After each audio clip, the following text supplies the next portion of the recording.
ছোটবেলায় দাদা দাদির মুখে শুনেছিলাম কোন একটা সময় নাকি ছিল যে মানুষ ভাতে এত কষ্ট করেছে, তখন নাকি আমার বাবারও জন্ম হয় নাই।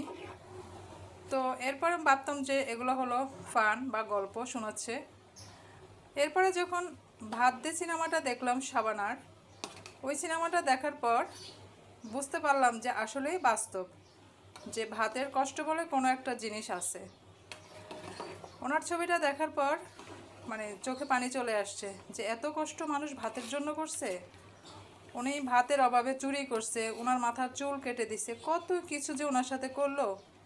শেষমেশ উনি আল্লাহর উপরে এত অসন্তুষ্ট হয়েছেন যে উনি বলছেন যে তিলে তিলে মরে যাব, তোকে আমি ডাকবো না।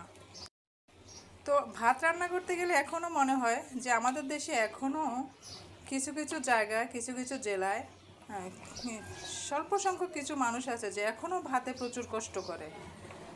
তো ভাত এটা আমাদের আল্লাহ আমাদের রিজিক দিয়েছেন, এটা আমাদের অন্ন। এটা খাওয়ার জন্য আমরা এত কষ্ট করি, ভাতের জন্য যত কিছু করি, যত পরিশ্রম করি, একমাত্র এই ভাতের জন্য। বাকি সব আমাদের প্রয়োজন, কিন্তু ভাত আমাদের খেতে হয়।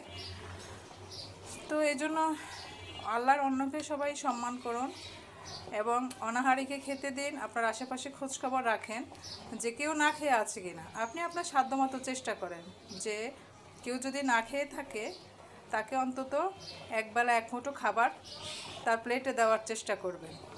এতে আল্লাহ আপনার বরকত দেবেন। দানে কখনো ধন কমে না। অনাহারীকে খেতে দিলে, অনাহারীকে খাওয়ানোর মতো সওয়াব এটা কিছুর সাথে তুলনা হয় না। এটা সবচেয়ে বড় নফল ইবাদত।